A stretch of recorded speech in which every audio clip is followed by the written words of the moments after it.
Actually, I think we have probably about 5 or 6 people here from the Scientific Academy Alliance Program and the Center for Turbulence Research to provide you some information in terms of what they've been doing on the Sequoia cluster. So I would like to bring up Joe Nichols and his team.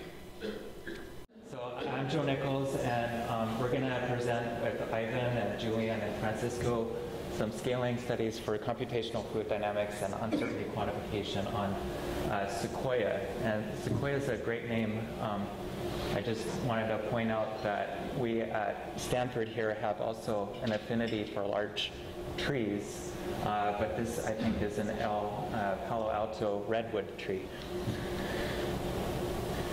So Sequoia is the second most powerful supercomputer in the world right now, newly installed at Lawrence Livermore National Laboratories. And it's 20 petaflops peak performance, IBM Blue Gene Q. With the LinPack, it achieved our max of 16.32 petaflops. One of the unique things about this platform is that it has over 1.5 million compute cores, 64-bit compute cores. To go with that, it has 16 petabytes of main memory, 16 gigabytes per node. It's all connected with the 5D torus interconnect. A portion of it is optical fiber links. That's these orange cables. Inter-drawer connections are optical. So 5D means that every node is connected to each of its neighbors forward and backward. There's 10 connections in all. So it has a throughput of 40 gigabytes per second and a latency of the nearest neighbor is 80 nanoseconds.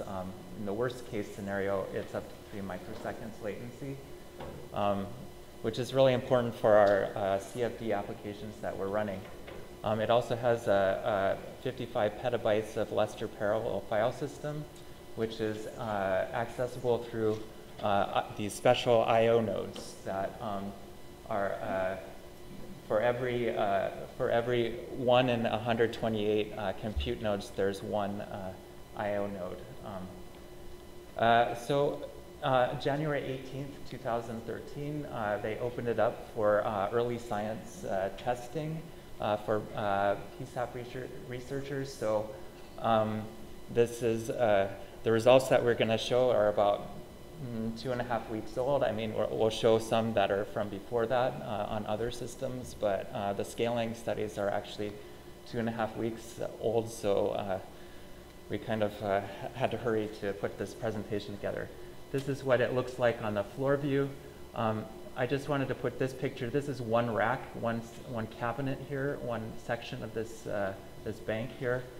There's 128 nodes in here, or 16,000 cores, so it's very high density computing. It's water cooled and very amazing system. Oh, okay, so the purpose of this talk is we wanted to highlight some of the predictive science that Sequoia is enabling, and then also to assess the performance of our tools at this really extreme scale of parallelism. And specifically, we're going to talk about three or four different types of codes. Charles and Charles X. Charles was developed originally by Frank Ham, and Charles X is kind of grown out of that. It's an unstructured CFD code that's fully explicit for large eddy simulation of compressible flows, and it does a lot like combustion, everything. Joe is the RAND solver, so it's unstructured also for complex geometry, but it uses an implicit solve in one step of its algorithm. Hybrid is also a compressible flow solver, but it's for a structured mesh. So this is to study some shock turbulence interaction. It's also explicit. So So the outline that we're going to do here is, first I'll talk a little bit about some work that I've been doing for the prediction of supersonic jet noise. Francisco will speak next about uncertainty quantification runs that are happening right now on Sequoia. Julian and Ivan, they're going to talk about first about efficient partitioning. How do you partition, for 1.5 million cores so that your runs will be balanced, and also comparing the scaling between unstructured and structured CFD codes at the end. So first I'll just go into some about what we can do with Sequoia in terms of jet noise prediction. So the problem is in jet noise is that these high performance aircraft are one of the most powerful sources of noise, of human-made noise. This is aircraft carrier deck. This is a hot supersonic jet. There's something big and nasty here, but like these guys on the flight deck have these full cranial hearing protection, custom molded earplugs, but still this is not sufficient to reduce this noise source is so powerful it's not sufficient to provide complete protection when they're that close to the engines. Also, community noise is a very big problem around air bases. This is a noise footprint. This is showing a full system ground test of a military-style nozzle with they've put some chevrons, these triangle pieces here, and that's for noise reduction. So the idea is that we can also reduce the jet noise at its source by altering the geometry of the nozzle. But this, so our objective in this project is that because ground testing is so expensive and only provides partial insight into the physics, you can't put a sensitive probe right in the middle of a hot supersonic jet without it being melted off. But we're going to apply large eddy simulation as a computational tool for both predicting. So given a nozzle shape, can we predict what the noise that it will generate will be without actually having to do that huge ground test? And also understanding some more about the physics produced by turbulent flow and complex geometry. So I don't want to go too far into the physics, but this is a nice story that I wanted to show. Here are two nozzles that come from NASA Glenn. They've actually built these nozzles and tested them experimentally. So I get the exact geometry corresponding to them. And they're a rectangle nozzle, one with chevrons and one without chevrons. So this is showing the unstructured mesh capability of our Charles solver, this Charles solver. So the unstructured mesh has a couple of advantages. First, with this adaptive mesh refinement technique, we can cluster the grid points or the resolution where it's really needed, like right around those chevrons. And it also, the mesh, we don't have to do anything funny with cut cells or anything. We can just body fit that mesh right to complex geometry. And again, this was developed by former senior CTR research associate Frank Hem, this Charles code. And I've been adapting it to jet noise calculations. So I just wanted to show this flow visualization of what we're getting here. Hopefully this is going to work here.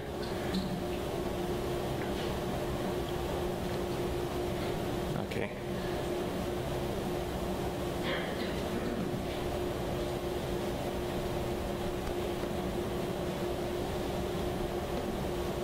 So that's the nozzle. We simulate the flow inside the nozzle and all the way downstream, and it starts circular and turns into a rectangle, and it has these chevrons.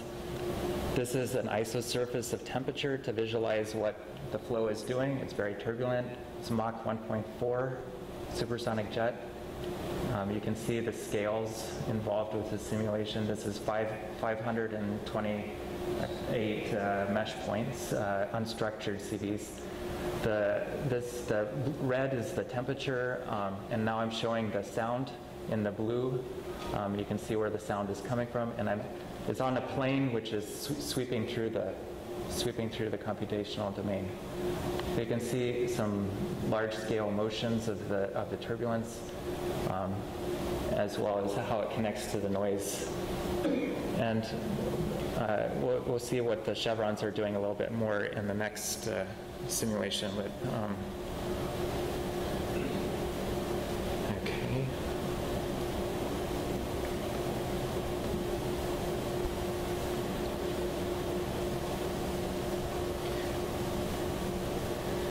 So I've been running for the past year or so at Argonne National Labs on Intrepid, which is the Blue Gene P system. And they have a very nice web page where you can see what's going on the supercomputer. There's 5 banks, and each 2 squares here is a rack. One little square is 128 cores inside the bigger squares. And you can see, like, on a given typical day, we have like about 20 or 30 jobs running, and it looks kind of like a patchwork quilt. So I really like to show this image. This is what happened when we were running the jet noise simulation. This is 163,000 cores. We got a full system run for about a day on a weekend, when it's not. But this really uses that interconnect fully, whereas if we run many small jobs, they don't maybe need to communicate to each other. So this is using computation and communication to its fullest capacity. But on Sequoia, we've gone up to beyond 1 million. So the last screen is at this point here. This is the number of cores. There's 1 million. There's a speed up. So the blue line is the ideal speed up. And comparing from 131,000 to 1 million, we would expect a factor of 8 speed up, and we got around 6.6, which is very amazing. I should say that this is only 3 runs. So we've only had 2.5 weeks to do this, but so it's only 3 runs. So it could be that there are error bars that are placed on these dots, and I think Ivan and Julian have some more data later on in this talk. One of the interesting things is to get the scaling, we have to have a load balancing. We have shocks in that flow. The shock cells take about 5 times longer to compute than the regular cells, so we need to partition based on the knowledge of the physics. So we run a little bit and collect where the shocks are probably going to be, and then partition based on that. Another thing that we had to do on Sequoia was tuning for I/O performance.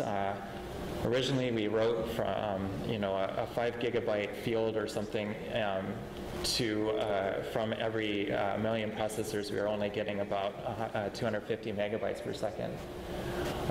We use MPI I/O write all to do this.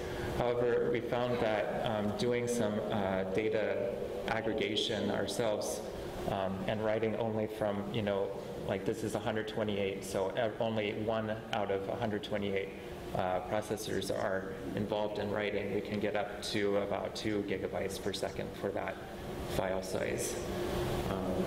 So that was a factor of about 7.5 that we got in I/O performance by tuning the I/O performance. So this is another visualization of what the chevrons are doing. And I like to show this because it really shows the noise. It's coming up here. So you can see that these chevrons really, what this is showing is it really enhances the turbulence right downstream of the nozzle, and you can see what the noise is doing here. You can see,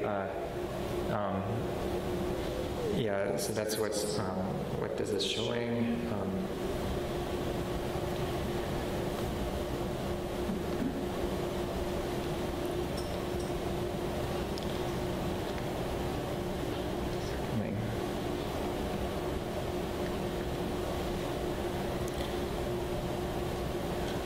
This is another view where I've sliced it on the lip line, so you can see the 4 side jets that come out between the chevrons in this view.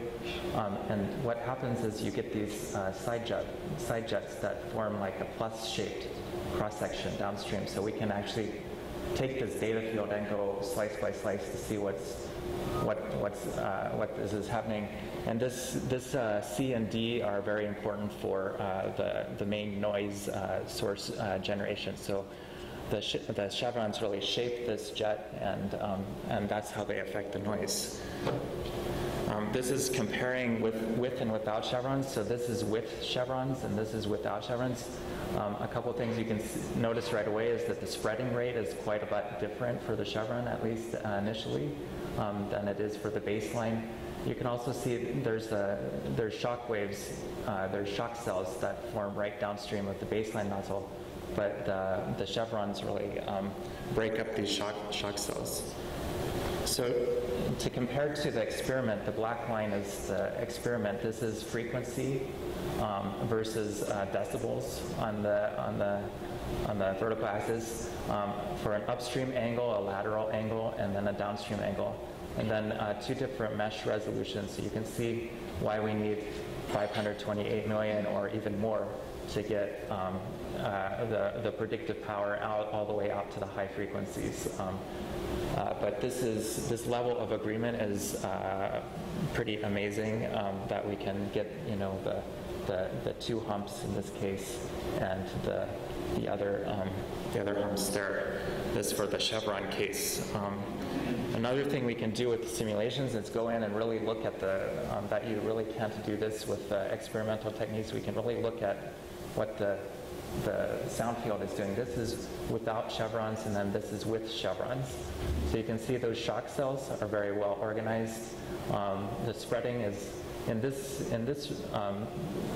view, you can see kind of a different spreading. This spreads very suddenly and then kind of evens out, where this one is gradual spreading. But you can see what's happening to the noise. It's much higher frequency and much less noise in the chevron case, and much less upstream propagating noise also than the no chevron case. And this is showing that quantitatively. The black line is the baseline case, and the chevron's nozzle is the dashed line, frequency versus decibels. And this is the shock-associated noise that's going upstream, that's reduced, and this is the peak noise downstream, which is also reduced because of 2 different reasons. There's the breakup of the shock cells, as well as the reduction in the turbulent mixing maze that comes from the shaping of the nozzle. So I just wanted to take a short detour because I know some talks during these 2 days are going to be about big data processing. And I just want to point out that these CFD simulations can easily generate 100+ terabytes of data, and post-processing through all that data can actually take days. But they're using MapReduce. MapReduce is a high-throughput computing for high-throughput computing data-intensive processing, and it works by minimizing communication. So the idea is that you send your code to the data, which is on several different disks, and not the data to the code. But of course, this won't work for CFD because CFD relies on tightly coupled communication. So this is, we've been exploring this as a paradigm for post-processing these large data sets. And acoustic post-processing is really well adapted to this paradigm, because the way we compute the noise from this jet is we run the LES, which is the full nonlinear Navier-Stokes equations inside here and beyond. And then we capture the acoustic waves as they're leaving the rotational nonlinear part of the code on these surfaces. This pink, here we're testing several different types of surfaces, comparing how far we need to be out. And as the acoustics are leaving that, then we can switch to a linear solver outside the Fox-Hawking surface to get that data way out to like 100 diameters away from the jet. So if we save just the data on the surface, we end up with a series of snapshots that look like this conical or double cone shaped here. And say we're interested in the sound at this location. Well, this this sound is based on a retarded. The source for this sound is actually this red circle, which is related to the observer time by this formula, where this is the retarded time, this is the distance away, and that's the speed of sound. So what you need to do is go hunt through thousands of files, take a slice, this narrow orange thing, from each one, and that slice will vary in each slide because they're taking it at different times, and then integrate the whole thing together. So that can be this hunting for this of the correct data can be done in the mapper, and then the integral is done as a reduce. This works very well. And another thing we can do with MapReduce is singular value decomposition. And using this tall and skinny QR factorization developed by Konstantin and Gleich in 2011, we were able to do a singular value decomposition of over 1 terabyte of data. So I just want to show you what that looks like as a post-processing step.